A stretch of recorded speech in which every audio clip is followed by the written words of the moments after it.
हाय, मी नीलम.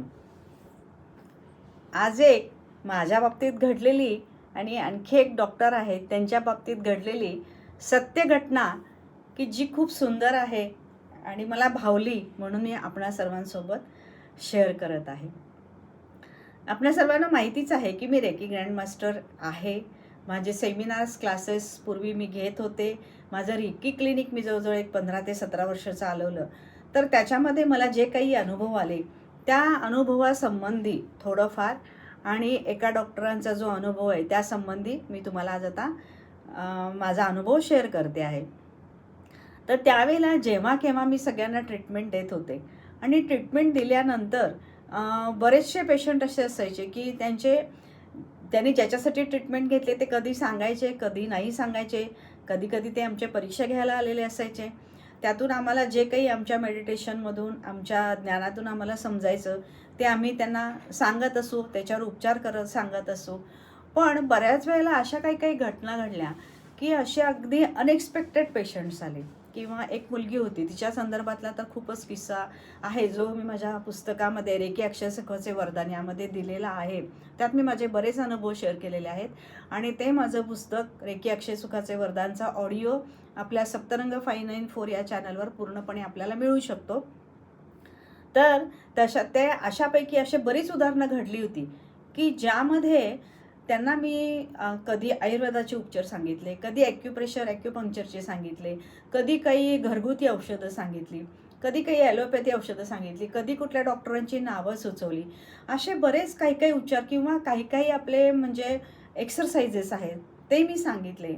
पण मी इथे तुम्हाला अगदी आवर्जून सांगेल की जेव्हा मी त्या खुर्चीवर ॲज अ रेकी डॉक्टर म्हणून बसत होते त्यावेळेला जेव्हा मी त्यांचे ज्या मनोभावे मी त्यांची सेवा करत होते त्यामध्ये जेव्हा मी त्या खुर्चीवर असायचे तेव्हा म्हणजे कुणीतरी येतंय आणि आता ह्याने मला प्रश्न विचारलाय तर ह्याचं मी उत्तर काय देऊ. तर मी अशी कधीही गांगरून गेले नाही की मला हे माहिती नाही किंवा मला येत नाही. मी आयुष्यभर प्रचंड वाचन केलेलं आहे, अभ्यास केलेला आहे.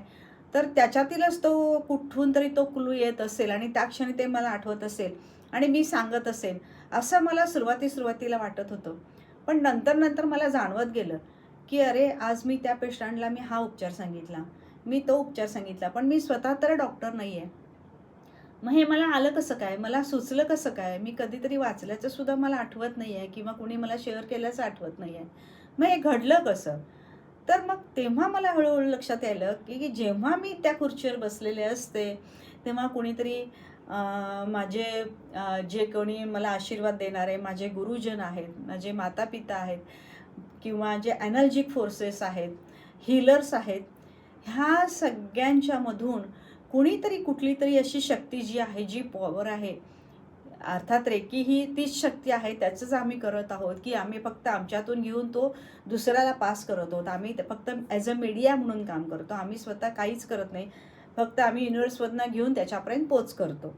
तर हे आम्ही इतक्या उत्कृष्ट भावनेने करत असल्यामुळं कदाचित असेल की मला असा बराच वेळा अनुभव आला की कुणीतरी येतंय आणि मला काहीतरी कुणीतरी सांगते किंवा सुचवते आणि ते मी त्या पेशंटला सांगते आणि त्याला त्याचा उपयोग होतो आणि तो त्यातून पूर्णपणे बरा होतो. की जे अगदी ICUमध्ये आहेत, जे पेशंट कुठल्याही पॅथीनं बरे झालेले नाहीत, असे बरेच पेशंट्सना मी उपचार केला आणि त्याच्यातून ते पूर्णपणे बरे झालेले आहेत. ते असे मला नंतर भेटले की पूर्ण मला लोटांगण घालून मला परमेश्वर म्हणून नमस्कार करायचे.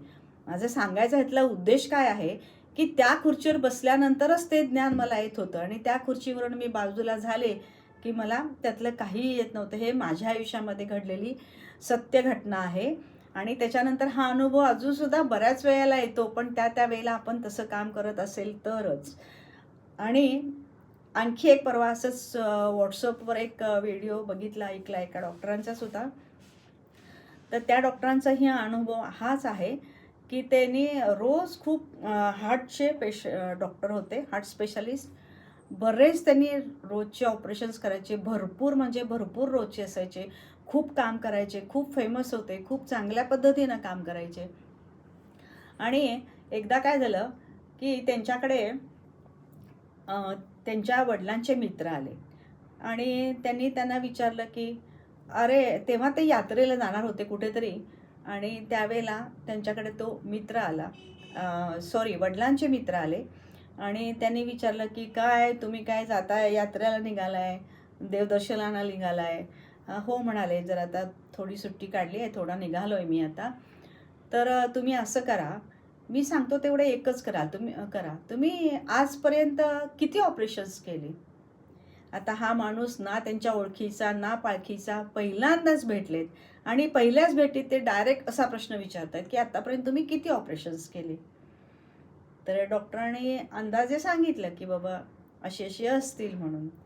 तर ठीक आहे, तुम्ही एक काम करा, तुम्ही गेल्यानंतर परमेश्वराजवळ जेव्हा तुम्ही हात जोडाल, नमस्कार कराल, तेव्हा तुम्ही त्या परमेश्वराला असं सांगा की बाबा हे सगळं जे काय आहे ते सगळं तुझ्यामुळं घडलेलं आहे, हे सगळं तू घडवून आणलेलं आहे आणि आत्तापर्यंत जे जे काही घडलं ते सगळं माझ्यामुळं, जी जी सगळे लोक बरी झाली, चांगली झाली, त्या सगळ्यांच्यासाठी जी काय मला बुद्धिमत्ता किंवा जे काय मला नॉलेज, ज्ञान तू मला दिलंस किंवा माझ्या हातांनी तू करवून घेतलंस, ते सगळं मी तुला तुझ्या पायाशी समर्पित करतो आहे. आत्ताच्या ह्या क्षणापर्यंत जे जे झालं ते सगळं मी तुला समर्पित करतो आहे, असं तुम्ही फक्त म्हणा आणि तिथून पुढं तुम्हाला वाटलं तर तुम्ही रोज म्हणा, असं त्यांनी सांगितलं आणि ते निघून गेले.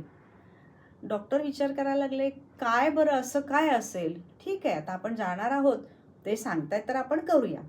म्हणून ते गेले आणि त्यांनी तिथं गेल्यानंतर, देवाला दर्शन केल्यानंतर, यांनी जसं सांगितलं होतं या ज्येष्ठ व्यक्तींनी, त्याप्रमाणे त्यांनी केलं की बाबा आजपर्यंत माझं सगळं मी तुला समर्पित करतो. आणि 1 मिनिटभर ते ध्यानस्थ बसले आणि इतकं त्यांना सुंदर वाटलं, इतकं सुंदर वाटलं, त्यांना इतकं हलकं वाटलं, म्हणजे ते शब्दात वर्णन करता येत नाही की त्यांना त्यावेळेला जे काही भावना आली, जे काही वाटलं, जे काही जाणवलं, जी काही संवेदना आली ती. आणि त्यानंतर त्यांना खूपच छान वाटायला लागलं आणि नंतर ते जेव्हा केव्हा घरी आले परत, तेव्हा त्यांना ते म्हणजे इतकं बरं वाटायला लागलं आणि ते रोज संध्याकाळी आले की संध्याकाळी झोपायच्या आधी परमेश्वराजवळ हात जोडायचे आणि म्हणायचे की बाबा आजपर्यंत मी जे काही केलंय ते तुला सगळं मी समर्पित करतो म्हणून. आणि मग त्यांना असं वाटलं की ज्यांनी आपल्याला हे सांगितलेलं आहे तर त्यांना आपण निदान आता एक फोन तरी करूया आणि त्यांना सांगूया तरी की बाबा मी असं असं सांगितलंय, असं केलंय म्हणून त्यांनी त्यांना फोन करायला लागले. तर तो फोन अस्तित्वातच नव्हता, तो फोन कधीच अस्तित्वातच नव्हता. मग ती व्यक्ती आली कोण, तो फोन त्यांनी केला कसा, म्हणजे हे सगळे गूढ वलयच आहे. तर मला वाटतं इथं सुद्धा डॉक्टरांना हा जो काही साक्षात्कार झाला तो सुद्धा परमेश्वराने घडवूनच आणलेला आहे. आणि म्हणून मी आपणा सर्वांना हेच सांगेन की शेवटी जो काही आहे तो करता करविता तो वरती बसलेला आहे.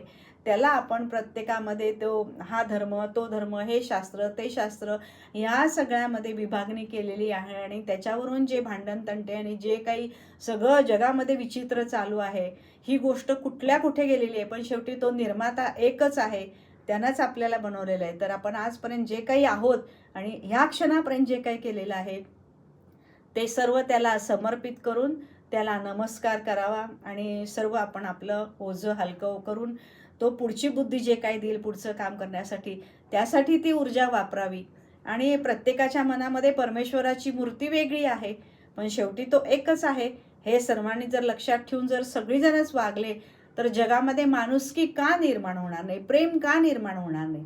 पण प्रत्येकजण माझा धर्म, माझी संस्कृती, माझं असंच झालं पाहिजे, माझं तसंच झालं पाहिजे, ह्याच्यामध्ये जो काही तो अडकलेला आहे, तर त्यातून बाहेर निघून सर्व सगळ्या जगामध्ये एकच परमेश्वर आहे आणि एकच माणूस आहे आणि सगळ्यांच्यामध्ये असणारं दैवत्व एकच आहे.